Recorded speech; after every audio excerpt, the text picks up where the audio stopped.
arrancamos mes en Latinos, le vamos a poner un 4, pero de 4 analistas de primerísimo nivel: Jesús Silva Herzog Márquez, Héctor Aguilar, Camín Mari, Amparo Casar y Lisa Sánchez. Y quiero de entrada ponerle sobre la mesa el tema de Andrés Manuel López Obrador, presidente de México, diciendo pues la Guardia Nacional va a ser parte de la Secretaría de la Defensa. Y esto en medio de algunos de los peores episodios de terror y hasta de tácticas terroristas, lo mismo en Chihuahua que en Jalisco, Guanajuato, también Baja California. ¿Qué te dice todo esto, Jesús? Bueno, me parece que hay nuevos señales de alarma de cómo está operando nuevamente el crimen organizado en nuestro país con estas estrategias que coincido contigo son propiamente de terrorismo, porque de lo que se trata es no solamente de la vulneración de los derechos, el exterminio, digamos, del adversario, sino de sembrar el terror en una población, afectar a la población civil directamente. Y a mí me parece que ahí hay dos respuestas, ambas muy preocupantes del gobierno. La primera es minimizar lo que todos estamos viendo, de tener estas expresiones incluso de desprecio al dolor ajeno, el reaccionar con risa frente a lo que muestran los diarios nacionales sobre el incendio de los camiones, de los vehículos en varias ciudades de nuestro país. Y la otra es la de avanzar en un camino de ilegalidad y de militarización. Ilegalidad en el sentido de ignorar lo que se establece en la Constitución mexicana para darle al ejército mexicano institucionalmente el control de la Guardia Nacional y, en segundo término, pues seguir avanzando con esta estrategia que piensa que a partir del ejército, a partir de las Fuerzas Armadas, es que vamos nosotros a recuperar tranquilidad, orden público, cuando pues me parece que llevamos ya muchos años en donde esa misma estrategia no ha dado resultados al país. ¿Sientes que el presidente está tratando de moldear a punta de palabras la realidad? ¿Ganar el debate aunque pierda el país? ¿Ganar la elección aunque pierda el país?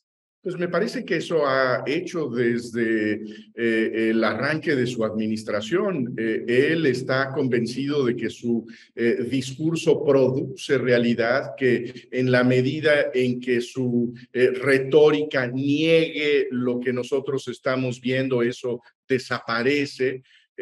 Y creo que lo sigue haciendo porque en términos de lo que a él le importa, que no es la producción de efectos, sino el espejo de su popularidad. En ese sentido, esa estrategia discursiva le funciona, le ha estado funcionando hasta este momento, en donde creo que su fuga de la realidad no ha tenido pues los costos que uno imaginaría para un presidente que decide cerrar los ojos a la realidad que no le gusta. Héctor, ¿qué te parece esta frase del presidente? Exageran. Es un montaje, es propaganda. Son los conservadores, los adversarios. Bueno, exagera, ¿no? El presidente.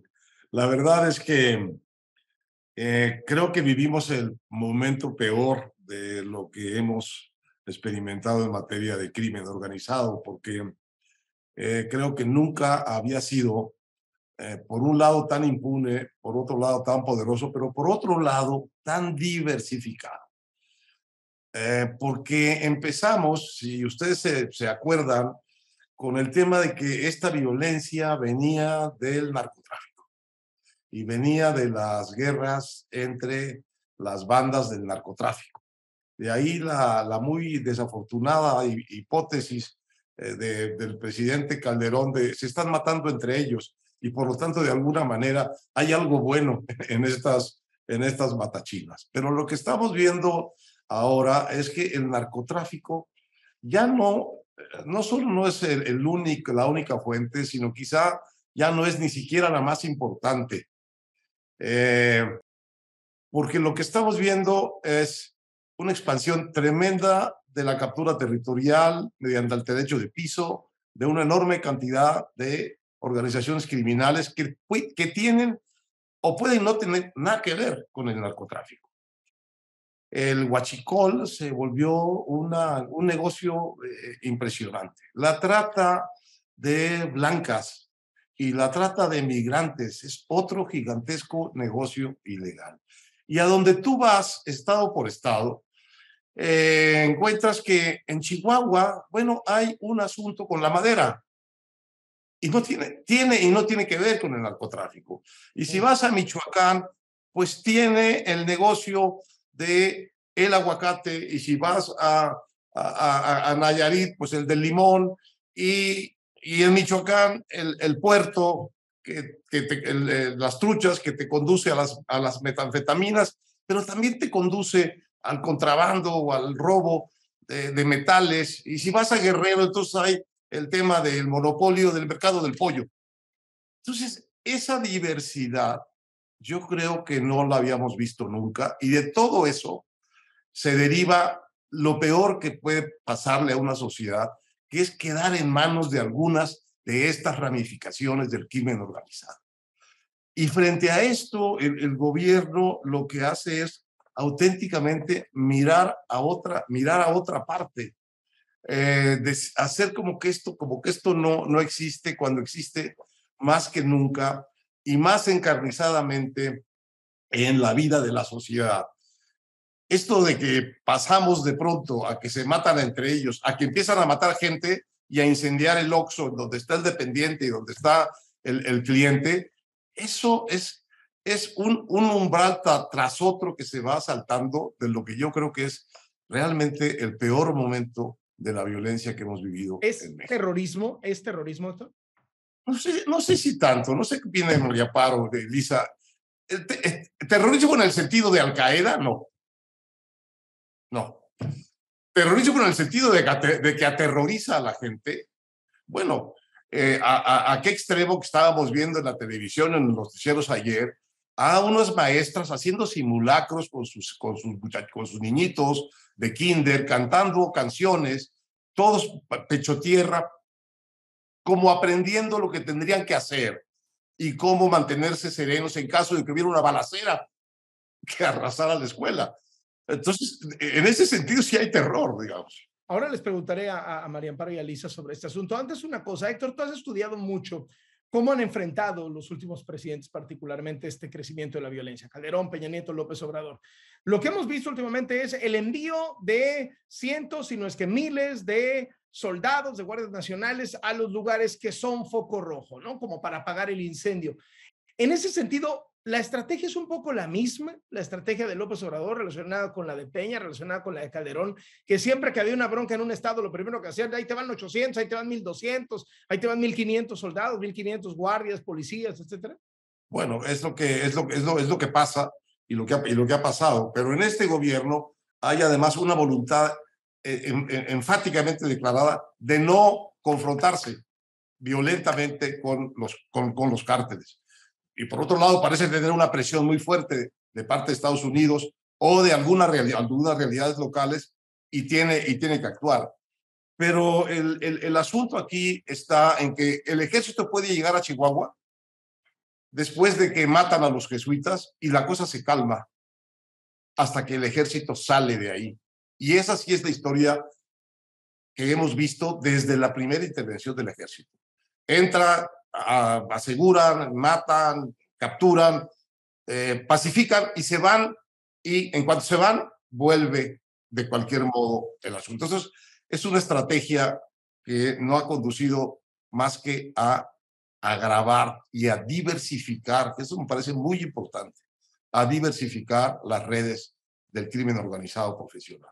Lisa Sánchez está al frente de la organización México Unido contra la Delincuencia. Lisa, ¿es terrorismo lo que hemos visto, particularmente en Ciudad Juárez, Chihuahua, cuando esta banda de los mexicles, después de un enfrentamiento en la cárcel, sale a la calle y empieza deliberadamente a matar ciudadanos que no tenían nada que ver en el asunto? Yo creo que son actos criminales de unas tácticas justamente intimidatorias muy importantes. No me atrevería a llamarlo terrorismo en su acepción tradicional, justamente porque hay ausencia de reivindicaciones político-ideológicas específicas al gobierno en turno. Sin embargo, sin duda alguna, se tratan de tácticas que lo que están buscando es generar miedo en la población e intimidación y parálisis al gobierno. Algo que me parece que en toda la, digamos, en toda la literatura de control de crimen, de investigación de crimen, pues se reprueba, y justamente a este tipo de organizaciones en lo que se conoce como el Smart Enforcement o la aplicación de la ley inteligentemente, lo que se sanciona son precisamente este tipo de actos violentos, extremos, cínicos, que tienen el objetivo de sembrar el terror y sobre todo pues de irrumpir en la dinámica cotidiana de las personas de una manera así de agresiva. Me parece que es tremendo lo que vimos, pero sin embargo, por ejemplo, Alejandro Ope hacía un recuento muy interesante en su columna de esta semana diciendo tenemos que rescatar también las dinámicas locales de esa violencia. Ya lo decía Héctor, hay distintos mercados criminales, distintas organizaciones. El CIDE el año pasado justamente sacaba un mapa criminal de presencia de las organizaciones del crimen organizado en el territorio y hacía un análisis muy interesante de alianzas y rivalidades en donde la misma organización criminal puede comportarse de maneras distintas dependiendo del territorio y dependiendo el negocio y el grado de complicidad con las autoridades que se tenga en el territorio determinado. Entonces creo que es sumamente importante reprobarlo, evidentemente demandar la acción de las autoridades, pero sí me parece también que hay que reclamar pues estas dinámicas mucho más locales y estos comportamientos criminales dependiendo de dónde están anclados y dónde están operando en interacción con quién. Ahora, si me permites una cosa, yo quiero diferir un poquito de esta interpretación que hacía Héctor, porque si bien es cierto que cuando la presencia del ejército se manda de manera reactiva a un territorio después de que hay estos episodios de violencia, pueden de manera estacional calmarse las cosas, en el largo plazo hemos visto que no. Hoy por hoy, las Fuerzas Armadas, ¿no? Las Fuerzas Armadas tienen casi 400,000 plazas en la Administración Pública Federal, si cuentas a la Secretaría de Marina, a la Secretaría de la Defensa Nacional y a la Guardia Nacional, son 214,000, 104,000, 75,000. Desplegados hay más de 230,000, según los cálculos de la Universidad Iberoamericana, que eso es 4 veces más de lo que tenía Felipe Calderón desplegados. Y específicamente nosotros en México Unido hicimos el cálculo de cuántos militares y desde cuándo ha habido en los estados en donde se presentó esta violencia extrema durante la semana pasada. Chihuahua ha tenido más de 6,000 elementos de las Fuerzas Armadas en los últimos años. Los últimos 5 años no ha bajado de 6,000 efectivos. Desde el 2020 no hemos bajado de 6,600 efectivos. Lo mismo sucede con Guanajuato, lo mismo sucede con Michoacán, Baja California, pese a que tiene una densidad poblacional mínima comparado con otras entidades federativas, tiene más de 2,000 elementos de las Fuerzas Armadas desde hace más de 2 años y ni esa presencia de esas Fuerzas Armadas en ese territorio logró ni prevenir, ni controlar, ni ha logrado a este momento presentar realmente pruebas suficientes de que esto será sancionado de manera efectiva, de forma que no se repita. María Amparo, ¿es terrorismo para ti? No, es un conjunto de actos de terror sobre, ahora también lo estamos viendo sobre la población, pero los hemos visto, como decía hace Héctor un rato, pues sobre los aguacateros, sobre los tomateros, en fin, sí son actos que tienen como propósito aterrorizar o dar miedo, como decía, a la población. La palabra terrorismo, como tiene fuertes connotaciones políticas y una fuerte carga emocional, pues no nos gusta usarla, queremos ser más precisos. Pero lo que estamos viviendo son unos niveles de violencia y creo que más allá de lo que diga López Obrador en las mañaneras y muestre sus gráficas, que siempre son muy convenientes para hablar de una tendencia que baja, porque toma pues las fechas, toma el pico más alto para comparar con el día de hoy y entonces puede decir que hay una ligera un ligero descenso. Pero después tienes no solamente este despliegue de, son 115,000 personas en la Guardia Nacional, que no nos engañemos, son miembros del ejército, ya lo ha dicho también OPE, otros expertos, la mayor parte, 80%, son pertenecen al ejército. Entonces, sumamos, como nos dijo López Obrador en la mañanera de ayer, no se preocupen, muchachos, tenemos a 400,000 elementos de las Fuerzas Armadas o Guardia Nacional cuidando al pueblo de México y son suficientes. Me parece que esta parte de estrategia de seguridad que se quiere, bueno, se quiere llamar estrategia, yo no veo una estrategia por ningún lado. El ejército o las Fuerzas Armadas, la Guardia Nacional, ni disuaden ni operan. Lo que es más, muchas veces, Carlos, los hemos visto huir de bandas del crimen organizado. Entonces, tiene esta parte discursiva que a mí no deja de asombrarme, perdón, ya después de casi 4 años debería de no tener... Deberías estar acostumbrada. Sí, ya debería estar. Pero cuando sale López Obrador después de uno de los fines de semana más violentos y nos dice que es uno de los fines de semana menos violentos que hemos tenido, yo no sé si fueron 263 los homicidios o 100, como dijo creo que el periódico Reforma, o 196 como dicen las cifras oficiales, pero tomemos la más bajita, 196. Me parece que no hay manera que digamos que estamos haciendo propaganda o que sus adversarios están haciendo propaganda con eso. Acusar de un complot del narco y la derecha para destabilizar a su gobierno y que están coludidas la prensa, Estados Unidos y empresarios para dar una imagen de un México violento al que no tienen que visitar los ciudadanos norteamericanos, ignorar y negar esta realidad, bueno, no lo puedo creer en la parte discursiva. Y sí, pues como decía Chucho, le puede funcionar en su popularidad, que sigue siendo inusualmente alta. Ahora sí podemos decir que es más alta que los presidentes anteriores, pero su política de seguridad, como la de corrupción, como la de la económica, etcétera, están absolutamente reprobados aún por los seguidores de López Obrador.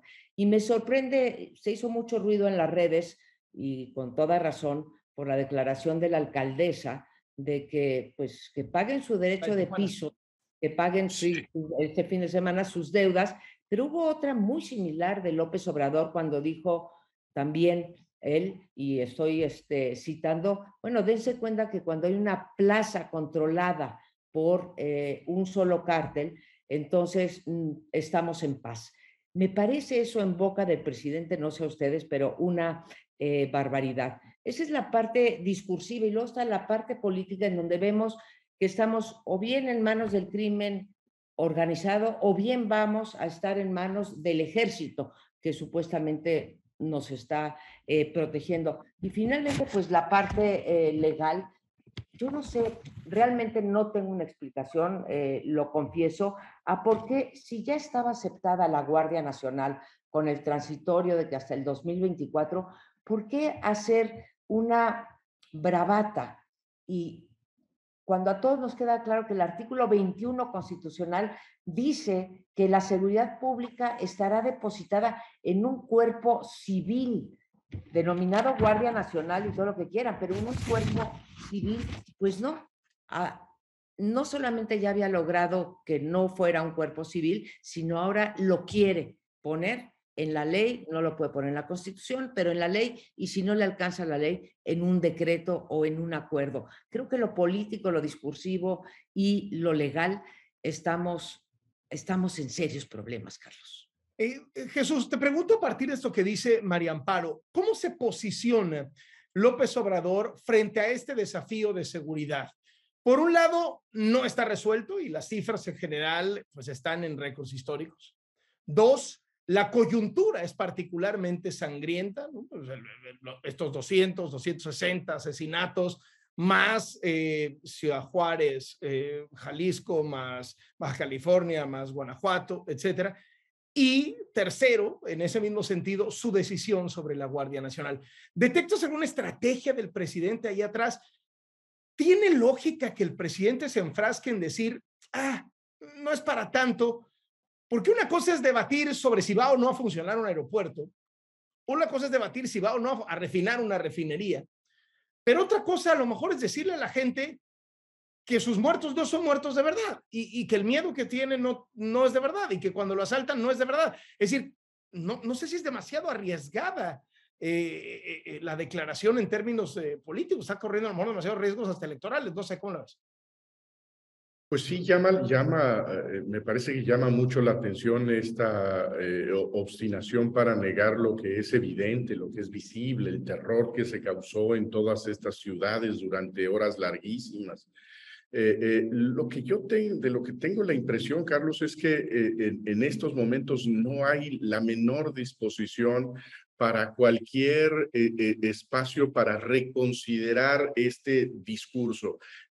María Amparo no le concede el nombre de estrategia y seguramente tiene razón, pero no hay el menor espacio para reconsiderar este discurso, este mundo en donde se explica el surgimiento de la violencia por esta intervención perversa, inmoral de la ideología neoliberal, en donde de lo que se trata es en el cultivo de los buenos valores, de la recuperación de los valores ancestrales de nuestro pueblo, y una presencia del ejército en donde simplemente se les va a desplegar para hacerse visibles estos cuerpos de seguridad. Y lo que yo percibo, Carlos, es que no hay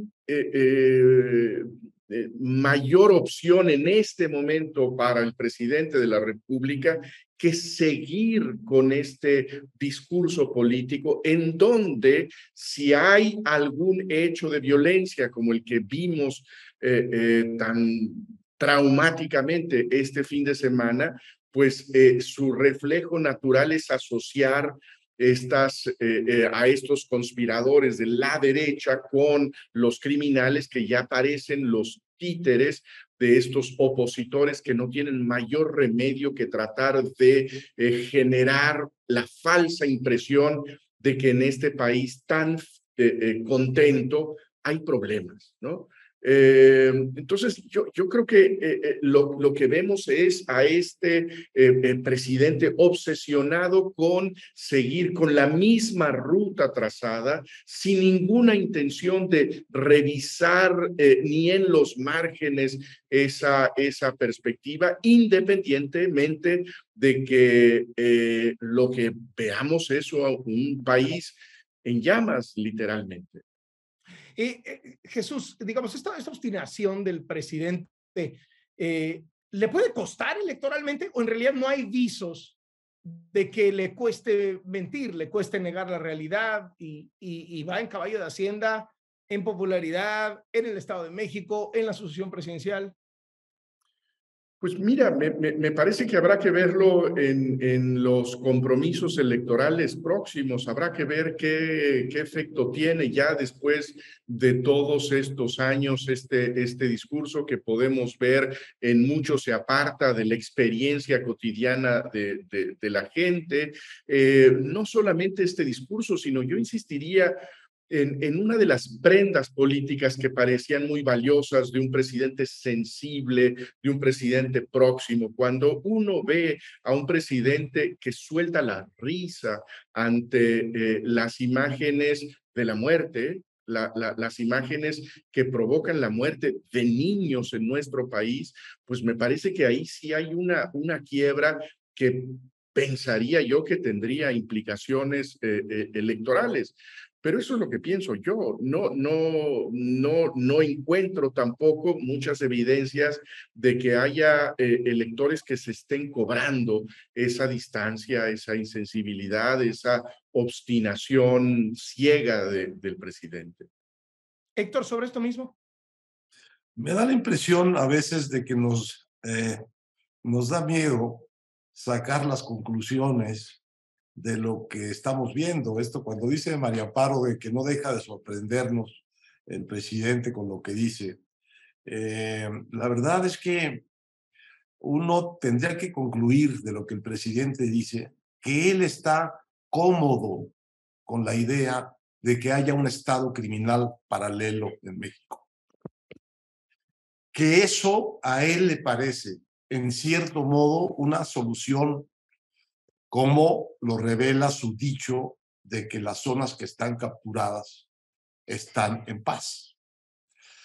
Pero tenemos pruebas de que ese estado paralelo, bueno, lo de la alcaldesa, traduce también la naturalidad de asumir que hay un estado criminal paralelo que tiene facturas legítimas que cobrar a quienes está extorsionando. Entonces, están cómodos con la idea de un estado criminal paralelo del que no es que el presidente espere sacar ventajas electorales, ya sacó ventajas electorales en la elección del 21.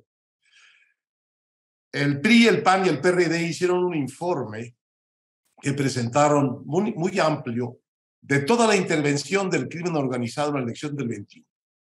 Lo presentaron en la OEA y en la Comisión Interamericana de Derechos Humanos. Héctor de Mauleón consiguió ese informe y hizo un resumen y añadió de su propia investigación para ver la película completa de lo que pasó en términos de intervención del crimen organizado antes de las elecciones, durante las elecciones y después de las elecciones, fundamentalmente después de las elecciones, en materia de la ley del silencio, que quedó establecida para todos aquellos que fueron tocados, atacados, amenazados o asesinados por el crimen organizado. Este presidente y Morena ya sacaron ventaja electoral de ese estado paralelo de presión, de crimen, de opresión sobre la sociedad. Lo vamos a publicar en el siguiente número de la revista Nexos. Es increíble la cantidad de asesinatos, la cantidad de amenazas y las intervenciones directas en la elección en Sinaloa, en Michoacán, en Guerrero, en el Estado de México. Ya ese estado paralelo ya le dio resultados electorales a este presidente. Y siendo como es, un hombre tan obsesionado o obsesionado fundamentalmente por el tema electoral y el tema del poder, razón por la cual acaba de hacer ese nombramiento increíble de Secretaría de la Secretaría de Educación Pública, ya que le preocupa tanto eso, tiene que estar viendo ese estado paralelo del crimen como un posible aliado.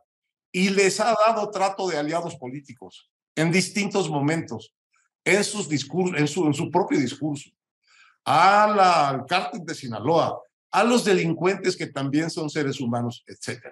Entonces, quizá habría que sacar la consecuencia correcta de lo que está haciendo el presidente. El presidente quiere un doble estado en México, el suyo y el criminal.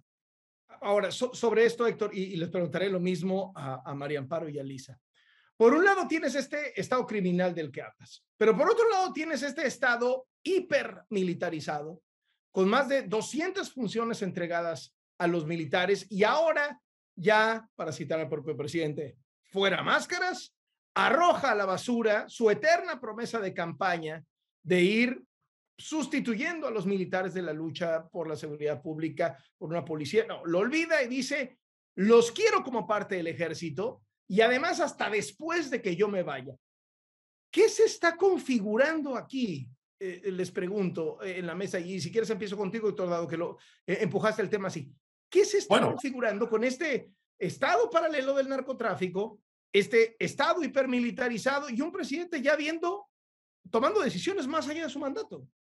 Se está configurando un presidente que tiene como aliados políticos a las únicas dos estructuras o las únicas dos cadenas de población con armas: los delincuentes y los militares. Son las únicas dos, digamos, cadenas de organizaciones, o como les quieras llamar, de grupos armados en el país. No hay otros grupos armados en el país más que el crimen y las Fuerzas Armadas. Y el presidente le da en muchos sentidos y en muchos momentos al crimen un trato de aliado, y lo tuvo como aliado en las elecciones de 21.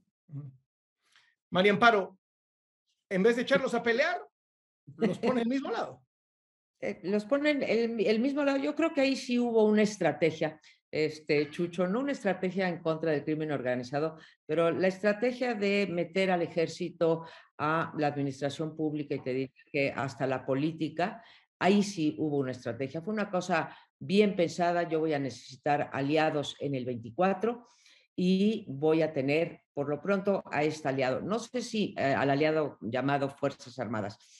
No sé si aventarme a decir como Héctor, me inclino a decir que sí, pues que también al narco, pero me preocupa mucho, dices Héctor, habría que sacar la consecuencia correcta de esto que estabas tú diciendo. Si ellos ya sacaron ventaja electoral en el 2021 y la sacaron no por la vía, ni siquiera, digamos, por la vía del clientelismo, no, desde luego no por la convicción, no por el clientelismo, sino a través del crimen organizado. Lo que nos estás diciendo, Héctor, si llevo a la consecuencia, que yo creo que sería la consecuencia correcta, es que pues el 24 lo vamos a perder porque las estructuras, digamos, lo va a perder la democracia, porque pues las estructuras criminales van a estar insertadas como lo mostrará Héctor de Mauleón en este magnífico artículo que vas a publicar en Nexos, y entonces pues ya la democracia ya no va a contar la decepción, no va a contar el desempeño de López Obrador, no van a contar los muertos, lo que va a contar es, por un lado, el ejército llamado crimen organizado, ¿sí? Porque ahí donde tienes uniformados, tienes ahí crimen organizado, y por otro lado, pues las estructuras clientelares que también favorecen a Morena. Con todo, yo tengo una dosis de optimismo.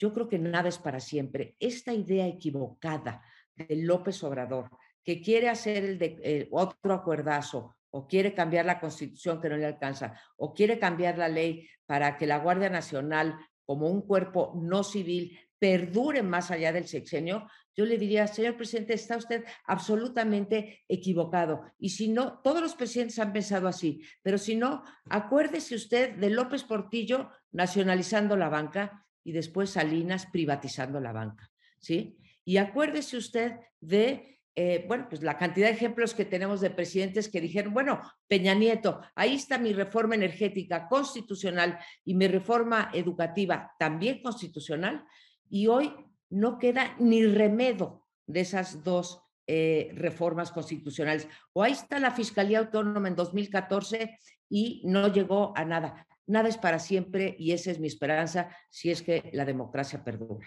A ver, si quieres contesta rápido, Héctor, antes de que vaya con Lisa. No, la consecuencia que yo saco es que el crimen organizado va a participar en el 24 a favor del gobierno.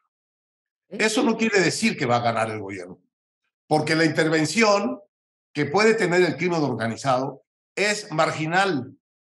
No mueve el 40% de los votos. Puede inhibir o inducir un porcentaje pequeño. En elecciones cerradas puede ser decisiva la participación.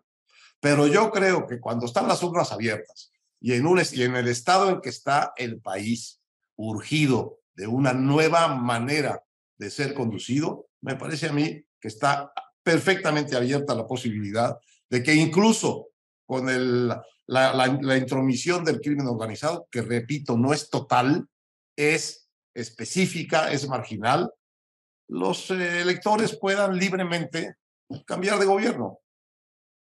Lisa, tú te has dedicado durante buena parte de tu vida a estudiar estos fenómenos. ¿Qué te dice esta hipótesis que plantea Héctor de, pues tenemos estos dos estados paralelos, ¿no? Los militares por un lado y los narcos por el otro. Yo creo que, abonando sobre todo lo que no hemos discutido a profundidad, que es el tema de los militares, yo sí veo que nos estamos yendo muy de lleno a lo que en el resto de Latinoamérica se está estudiando como un nuevo militarismo civil. Y ese militarismo ya se expresa no solo en la reproducción de valores militares y en la transmisión de atributos positivos a la población de lo que significan las instituciones castrenses, sino también en la participación en la toma de decisión estratégica, ya no solo operativa, y ya no solo en materia de seguridad, sino en otros órganos de gobierno. Tú decías, Carlos, son más de 200 funciones transferidas a las Fuerzas Armadas en los últimos años. Sí, son 223 que contamos entre México Unido y el CIDE, pero de esas, 100 ya no pertenecen a la seguridad y eso es lo que es particularmente importante. Y el del total, 53% se han transferido en estos 4 años. Es tremendamente preocupante, es un presidente militarista, es un presidente que además, por cómo está hecho el sistema legal de jurisprudencias en México, no ha tenido nunca que declarar, bueno, ni este ni los otros presidentes que han usado a las Fuerzas Armadas en tareas de policías, ningún tipo de estado de emergencia para activar ningún tipo de control extraordinario, ni judicial, ni legislativo. Pero además, frente a esta nueva forma de gobierno, prácticamente ya de características de cogobierno militar en muchas áreas, estamos viendo dos cosas que me parecen muy importantes y sumamente riesgosas. Uno, que es la configuración de un gran negocio para los militares, porque no solo estamos frente a aumentos de entre el 162% y más del 300% de 2006 a la fecha en los presupuestos de la CEMAR y de la Sedena, sino que además estamos frente a una asignación tremendamente importante a las Fuerzas Armadas a través de la Guardia Nacional. Estamos teniendo también de estas transferencias de funciones en otras áreas de gobierno, autonomía presupuestal para las Fuerzas Armadas. Estamos teniendo ahí una manera de recursos autogenerados y estamos viendo al menos esos 4 fenómenos: más asignación presupuestal, más gasto de lo que se les han asignado sin ningún tipo de rendición de cuentas, un reetiquetado de esos presupuestos para las prioridades que ellos de manera autónoma están identificando y donde lo quieren gastar, y además estamos viendo una total opacidad y ausencia de rendición de cuentas. Y por el otro lado, un poco para quizás no abonar, me encantaría sumarme al optimismo de María Amparo. Yo he trabajado siempre bajo el supuesto de que esto no puede ser permanente y no puede ser para siempre. Sin embargo, a diferencia, por ejemplo, de otros temas en donde sí se ha visto, ¿no?, que los cambios de gobierno significan oposiciones legislativas o una Suprema Corte de Justicia que de pronto marca límites constitucionales muy claros. En el tema de la militarización no lo hemos visto así. Tenemos esfuerzos de legalizar la militarización desde el 2009, con la ley de crimen organizado, con la ley de seguridad nacional, con un intento de seguridad interior adentro de esa ley, con una ley de seguridad interior y ahora con el tema de reforma constitucional de Guardia Nacional y con los acuerdazos. Este presidente ya tiene esa reforma constitucional porque es la que quería presentar desde 2018 y se le cambió en el Senado. Pero lo grave es que yo no necesariamente vería una oposición legislativa que en un cambio de gobierno echara para atrás esta militarización, de pronto no tan automático. Y la segunda cosa, la Suprema Corte de Justicia lleva, dependiendo el caso, hemos contado al menos 8 casos importantísimos donde no ha dicho ni pío para ponerle un alto a este proceso de militarización y militarismo civil. Te pongo nada más un ejemplo. Fuero militar, hoy en día a la ciudadanía, a ti, a mí, a las personas que pasaron en Tijuana mientras estaban los transportes incendiados, los puede detener en un retén un miembro de las Fuerzas Armadas. Puede catear sus casas, puede catear sus automóviles, puede además, si estuvieron involucrados en algún caso de abuso, independientemente de si había una víctima civil, llevarlo a tribunales militares. Y la Corte lleva 6 años y 3 meses sin hacer un proyecto que delimite ese fuero militar en México para beneficio de las personas, para beneficio de los civiles. El acuerdazo del presidente, tú te acuerdas, México Unido lo ganó como un amparo indirecto desde el 2021. Llevamos 2 años y más de 3 meses también que la Suprema Corte no resuelve ninguno de esos asuntos.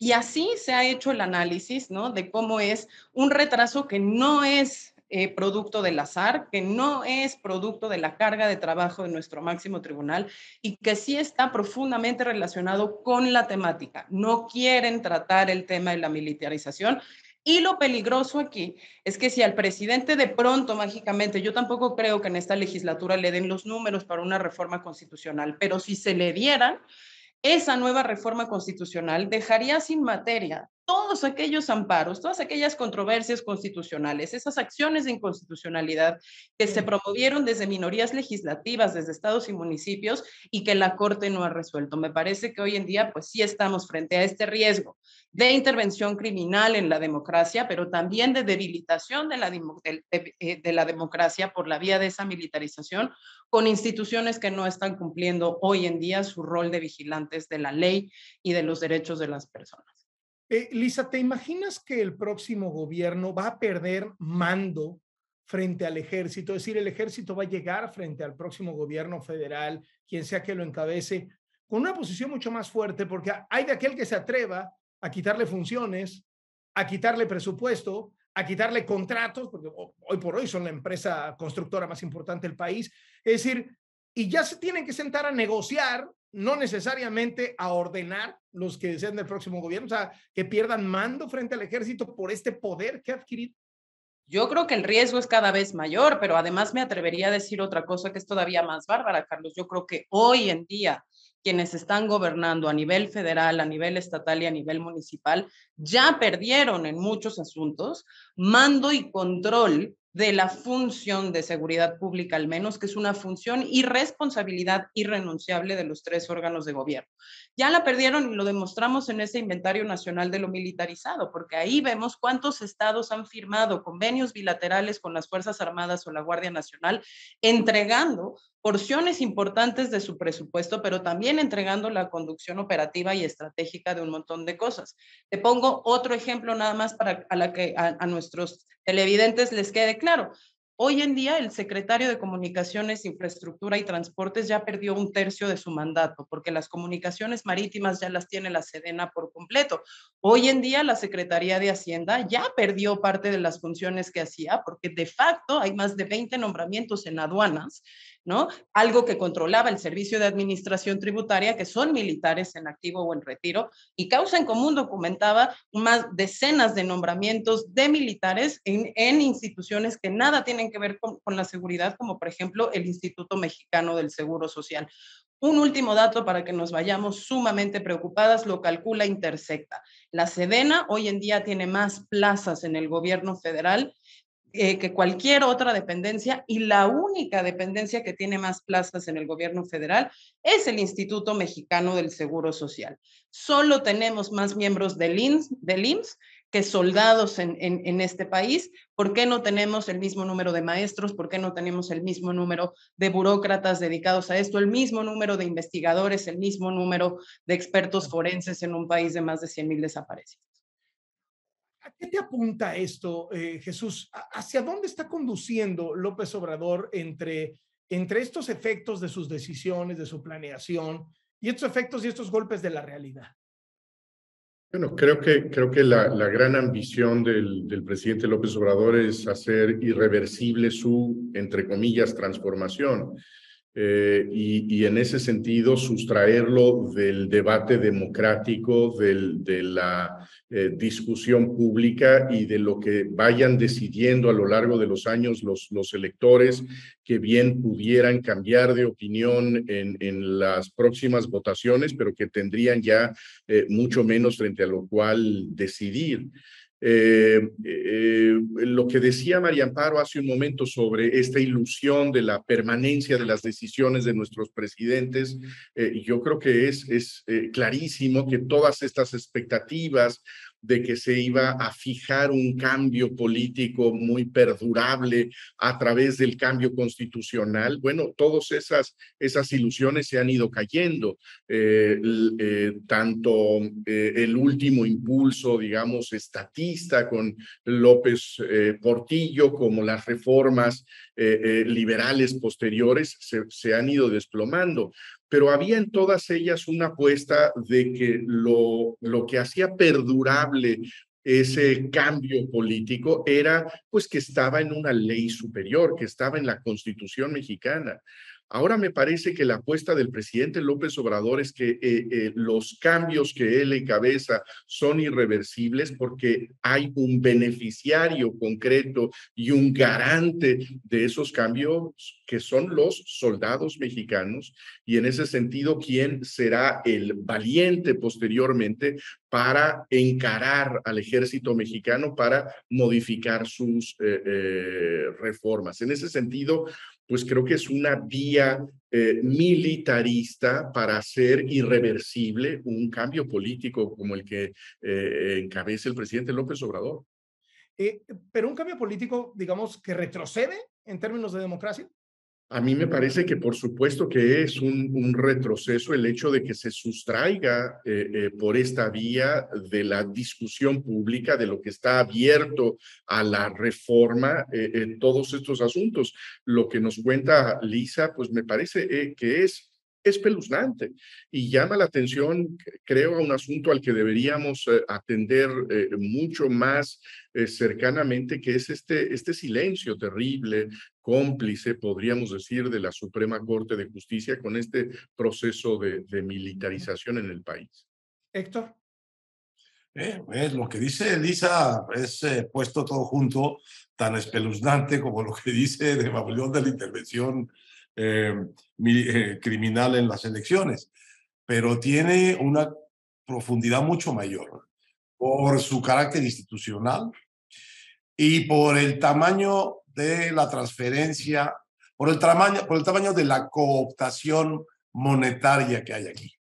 Es decir, hay una cooptación por la vía de los negocios y de los ingresos para los militares como no habíamos visto en México. Ahora, ¿qué sabemos de las Fuerzas Armadas frente a este proceso?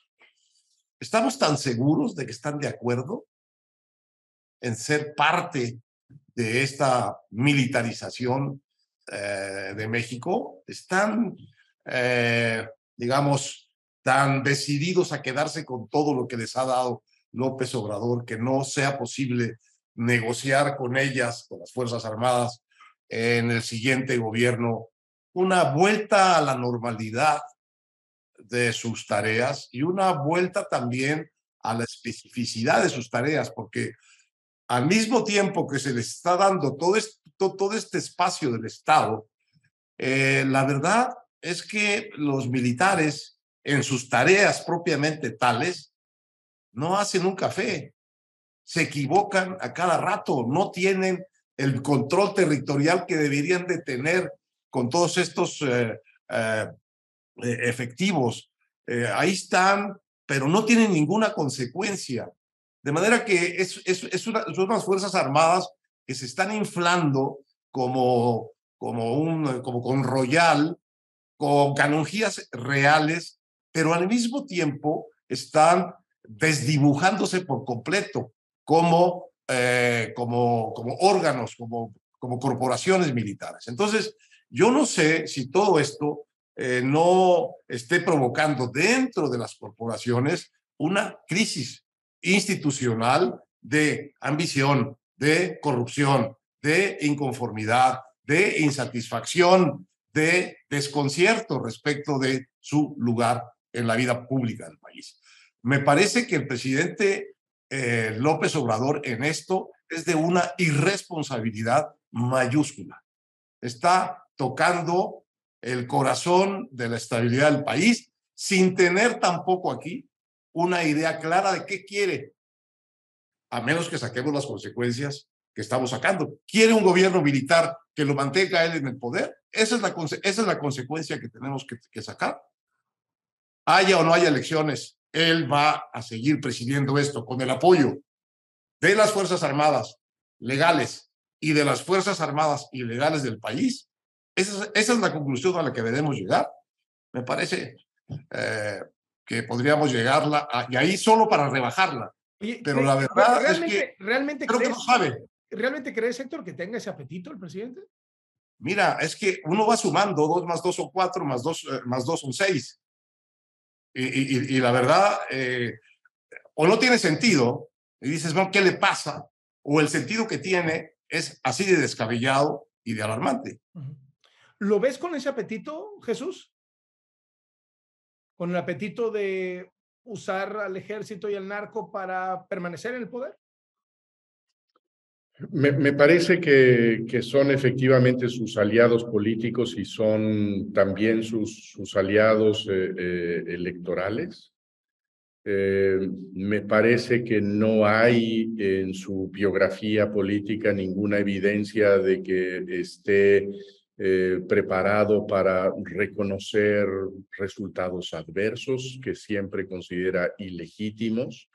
Y en ese sentido, pues sí creo que estamos llegando a conclusiones de gran preocupación, de gran alarma, porque estas alianzas con los señores de la violencia como cataloga Héctor, la violencia del ejército y la violencia de los criminales, pues sí suma un panorama muy preocupante para la sobrevivencia de la democracia mexicana. Creo que hay que hacer esa suma y unir los puntitos que estamos nosotros dibujando en el piso, ¿no?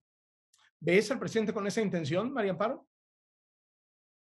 Mira, yo ya no me fío de las biografías políticas porque tanto tiempo nos dijo que él, que es más, llegando al poder, lo que le gustaría era desaparecer el ejército. Y mira, nomás es el presidente que más lo ha hecho creer. Empezábamos el programa, Carlos, con tu pregunta y contestábamos que el presidente no quería ver los niveles de violencia.